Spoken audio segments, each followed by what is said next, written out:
అన్న క్యారెక్టర్ బాగుంది. అంటే రామ్ చరణ్ 2 రోల్స్ బానే ఉన్నాయి, దేనికి దానికి న్యాయం చేశాడు. ఓకే, సండే అసలు ఎందుకు నచ్చింది మీకు ఈ సినిమా? అంటే సార్ ఇప్పుడు జనరల్ గా ఇప్పుడు ఈ జనరేషన్ కి పెద్దగా అంత ఎక్కువ నెగటివ్ కి స్కోప్ ఎక్కువగా ఉంటుందని నా ఉద్దేశము.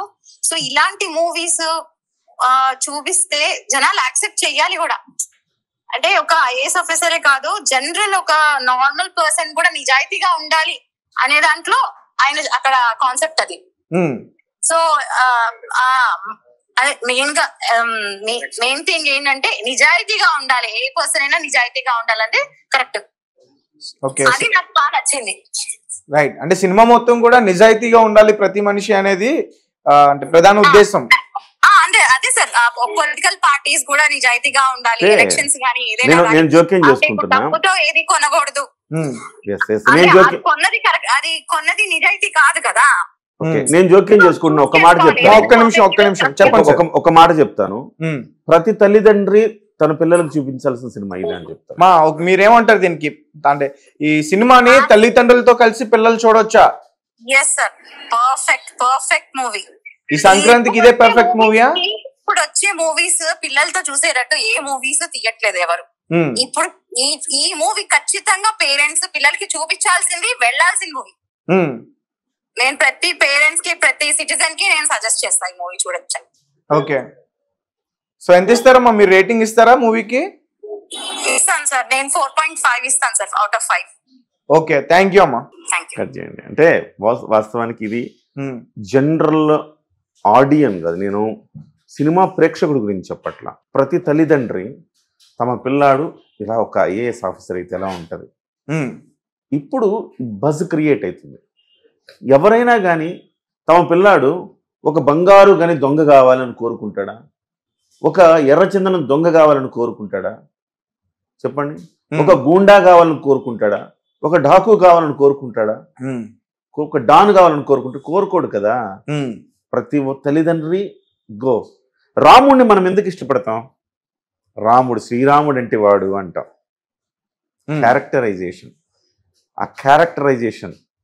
సో శ్రీరాముడు అంటే వాడు అని మనం ఏ రకంగా అయితే అంటామో, RRRలో ఆయన ఏ రకంగా అయితే ఒక శ్రీరాముడిని తలపించి అల్లూరి సీతారామరాజు గెటప్ వేసి నార్త్ వాళ్ళంతా శ్రీరాముడు అనుకున్నారు. సో అలాగా ఇవాళ రామ్ చరణ్ క్యారెక్టరైజేషన్ అంత పర్ఫెక్ట్గా ఉందన్నమాట. సో ప్రతి పిల్లాడు చూస్తే నేను కూడా పెద్ద అయితే ఐఏఎస్ అవుతా.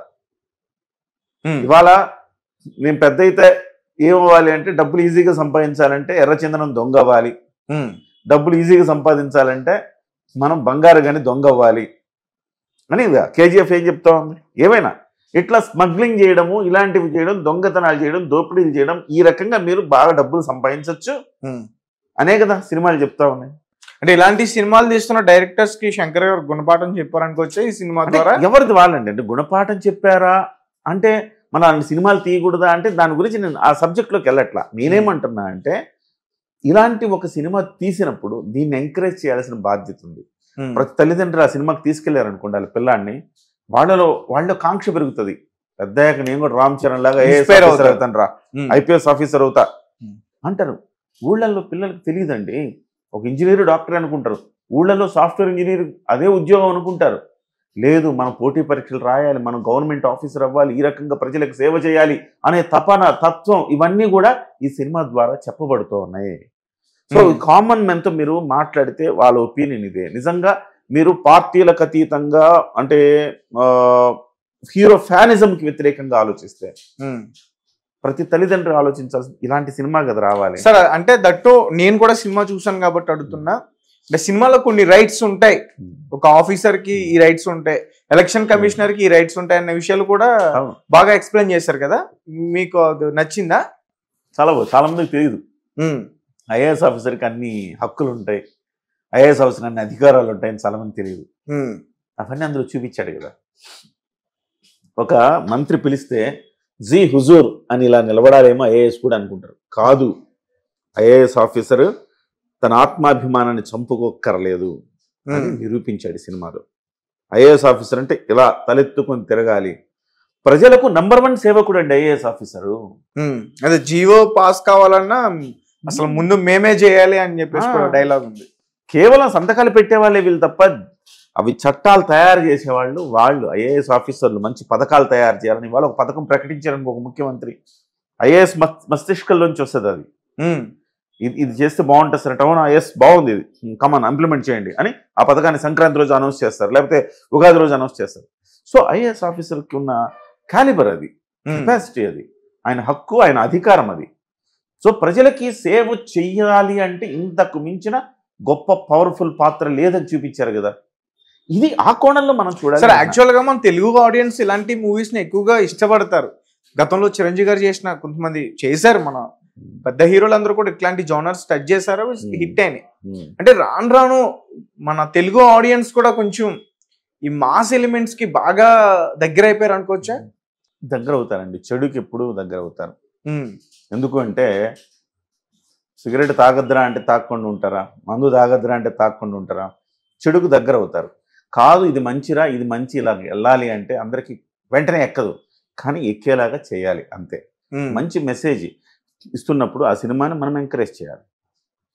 సో ఇప్పుడు మీరు యూట్యూబ్లో కూడా చూడండి తేజ, మనం మంచి విషయం మాట్లాడుకున్నాం అనుకుంటే తేజ మహా అంటే 50,000 లక్ష మంది చూస్తారు తేజ. అదే మనము ఒక క్రైమ్ గురించో, ఒక జుగుప్సాకరమైన అంశం గురించో, లేకపోతే సమాజంలో జరిగే ఒక అక్రమ సంబంధం గురించి, ఎట్లాంటివి ఈ వావి వరసలు లేని వ్యవహారాల గురించి మాట్లాడుకున్నాం అనుకోండి, ఎంతమంది చూస్తారు? బోళ్ళ మంది చూస్తారు. దీనికి ఉదాహరణ దువ్వాడ శ్రీనివాస్. అతను వాళ్ళ ఆవిడని వదిలేసి ఇంకొక అమ్మాయితో కులుకుతూ బాహాటంగా వాళ్ళు వచ్చి ఛానళ్ళలో స్టెప్పులు వేస్తున్నారు. మీడియా ఛానళ్ళకు కూడా బాధ్యత ఉంది తేజ, మీడియా ఛానళ్ళు కూడా మంచిని ప్రోత్సహించాల్సిన అవసరం ఉంది.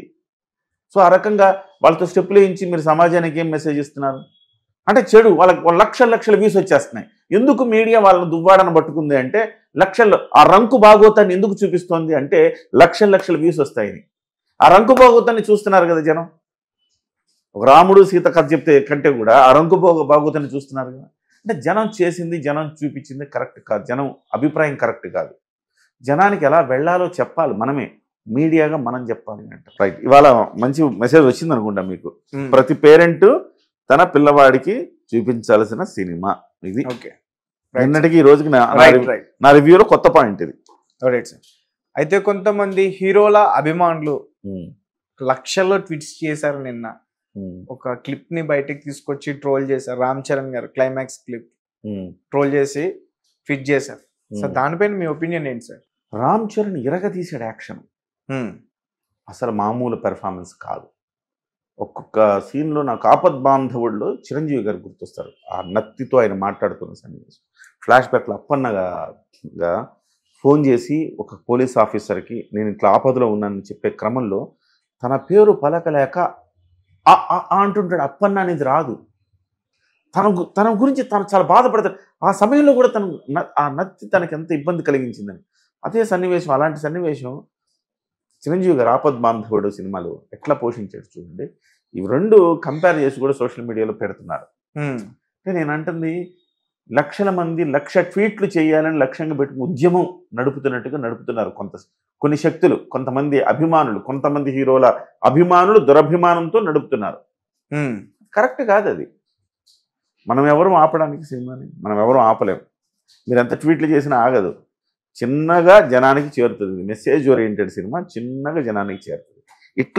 ఇట్లా ఒక లేడీ చెప్పారు. అసలు నిన్న టాక్ వేరే, మళ్ళీ ఈ రోజు ఒక లేడీ చెప్పారు కదా. లేడీ ఏం చెప్పారు? పేరెంట్స్ పిల్లలకు చూపించాలని సినిమా అంటే అంతకు మించిన గొప్ప మెసేజ్ ఏముందండి?